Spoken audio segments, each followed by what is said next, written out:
بسم الله الرحمن الرحيم. الحمد لله رب العالمين الرحمن الرحيم مالك يوم الدين إياك نعبد وإياك نستعين اهدنا الصراط المستقيم صراط الذين أنعمت عليهم غير المغضوب عليهم ولا الضالين.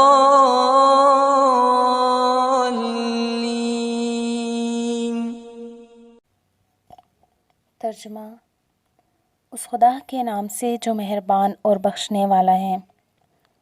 حمد مخصوص اس خدا کے لیے جو تمام جہانوں کا مالک ہے، وہ خدا جو مہربان اور بخشنے والا ہے، جس کی رحمت عام و خاص سب پر محیط ہے۔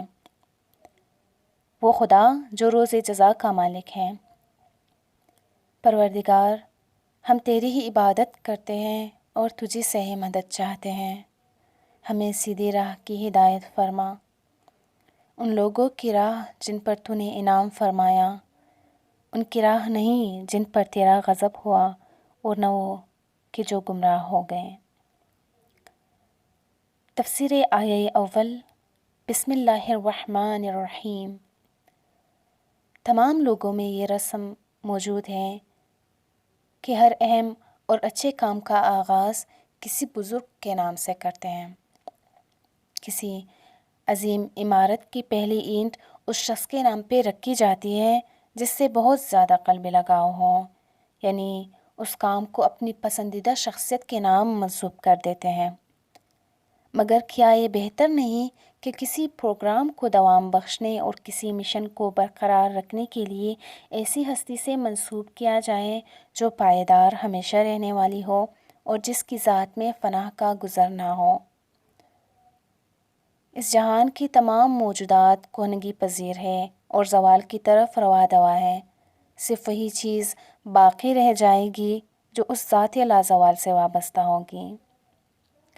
انبیاء و مرسلین کے نام باقی ہے تو پروردگار عالم سے رشتہ جوڑنے اور عدالت و حقیقت پر قائم رہنے کی وجہ سے، اور یہ وہ رشتہ ہے جو زوال آشنا نہیں۔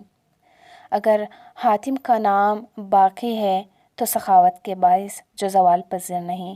تمام موجودات میں سے فقط ذات خدا ازلی و ابدی ہے، اس لیے چاہے کہ تمام امور کو اس کے نام سے شروع کیا جائے، اس کے سائے میں تمام چیزوں کو قرار دیا جائے اور اسی سے مدد طلب کی جائے۔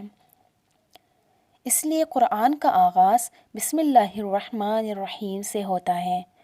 اپنے امور کو برائے نام خدا سے وابستہ نہیں کرنا چاہیے، بلکہ حقیقتاً اور واقعتاً خدا سے رشتہ جوڑنا چاہیے، کیونکہ یہ رب انسان کو صحیح راستے پر چلائے گا اور ہر قسم کی کجروی سے باز رکھے گا۔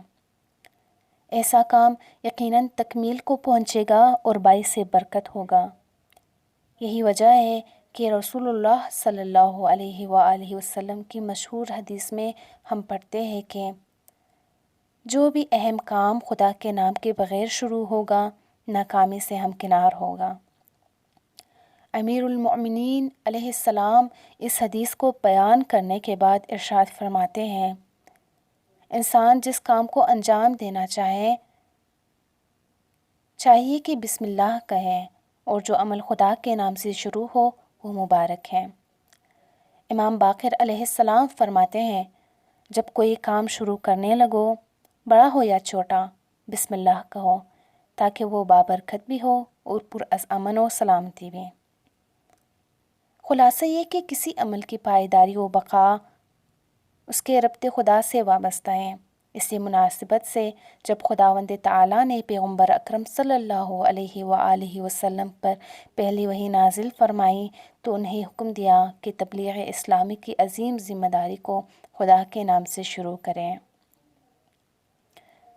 ہم دیکھتے ہیں کہ جب تعجب خیز اور نہایت سخت طوفان کے عالم میں حضرت نوح علیہ السلام کشتی پر سوار ہوئے، پانی کی موجیں پہاڑوں کی طرح بلند تھیں اور ہر لحظہ بے شمار خطرات کا سامنا تھا۔ ایسے میں منزل مقصود تک پہنچنے اور مشکلات پر قابو پانے کے لیے آپ نے اپنے ساتھیوں کو حکم دیا کہ کشتی کے چلتے اور رکتے بسم اللہ کہو۔ چنانچہ ان لوگوں نے اس پرخطر سفر کو توفیق الہی کے ساتھ کامیابی سے طے کر لیا اور امن و سلامتی کے ساتھ کشتی سے اترے، جیسا کہ ارشاد الہی ہے، حکم ہوا اے نوح کشتی سے ہماری طرف سے سلامتی اور برکات کے ساتھ اپنے ساتھیوں کے ہمراہ اترے۔ سورہ ہود آیت 48۔ جناب سلیمان علیہ السلام نے جب ملکہ سبا کو خط لکھا تو اس کا سرنامہ بسم اللہ کو قرار دیا۔ یہ مراسلہ ہے سلیمان کی طرف سے، اور بے شک یہ ہے بسم اللہ الرحمن الرحیم۔ سورہ نمل آیت 30۔ اسی بنا پر قرآن حکیم کی تمام صورتوں کی ابتدا بسم اللہ سے ہوتی ہے تاکہ نوع بشر کی ہدایت اور سعادت کا اصلی مقصد کامیابی سے ہمکنار ہو اور بغیر کسی نقصان کے انجام پذیر ہو۔ صرف سورہ توبہ ایسی صورت ہے جس کی ابتدا میں ہمیں بسم اللہ نظر نہیں آتی، کیونکہ اس کا آغاز مکے کے مجرموں اور معاہدہ شکنوں سے اعلان جنگ کے ساتھ ہو رہا ہے، لہٰذا ایسے موقع پر خدا کی صفات رحمان اور رحیم کا ذکر مناسب نہیں۔ یہاں ایک نکتے کی طرف توجہ ضروری ہے، اور وہ یہ کہ ہر جگہ بسم اللہ کہا جاتا ہے، بسم الخالق یا بسم الرازق وغیرہ نہیں کہا جاتا۔ اس کی وجہ یہ ہے کہ لفظ اللہ خدا کے تمام اسماء اور صفات کا جامع ہے۔ اس کی تفصیل عنقریب آئے گی۔ اللہ کے علاوہ دوسرے نام بعض کمالات کی طرف اشارہ کرتے ہیں، مثلاً خالقیت، رحمت وغیرہ۔ اس سے یہ حقیقت بھی واضح ہو جاتی ہے کہ ہر کام کی ابتدا میں بسم اللہ کہنا جہاں خدا سے مدد طلب کے لیے ہے، وہاں اس کے نام سے شروع کرنے کے لیے بھی ہے۔ اگرچہ ہمارے بزرگ مفسرین نے طلب مدد اور شروع کرنے کو ایک دوسرے سے جدا قرار دیا ہے، اور ہر ایک نے یہاں پر کوئی ایک مفہوم مراد لیا ہے، لیکن حقیقت میں ہر مفہوم کی برگشت ایک ہی چیز کی طرف ہے۔ خلاصہ یہ کہ آغاز کرنا اور مدد چاہنا، ہر دو مفہوم یہاں پر لازم و ملزوم ہے۔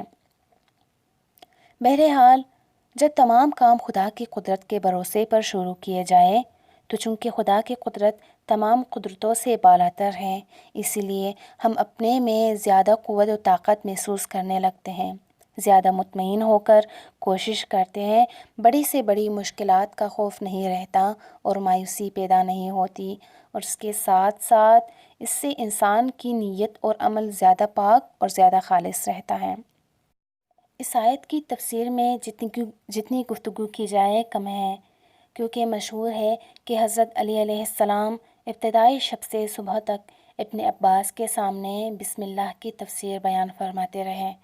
صبح ہوئی تو آپ بسم اللہ کی بے سے آگے نہیں بڑھے تھے۔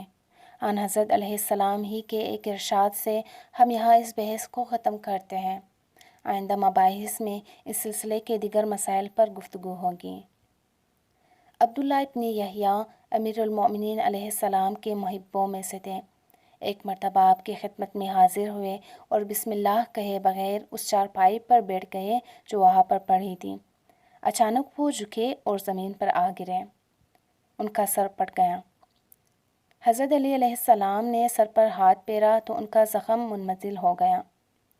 آپ نے فرمایا، تمہیں معلوم نہیں کہ نبی اکرم نے خدا کی طرف سے یہ حدیث مجھ سے بیان فرمائی ہے کہ جو کام نام خدا کے بغیر شروع کیا جائے بے انجام رہتا ہے۔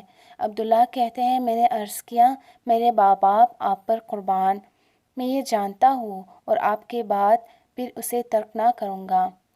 آپ نے فرمایا، پھر تو تم سعادتوں سے بہرور رہو گے۔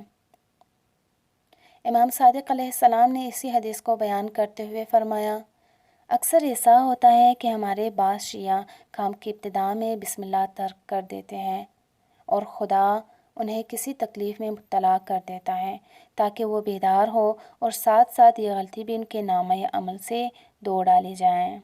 والسلام علیکم ورحمۃ اللہ وبرکاتہ۔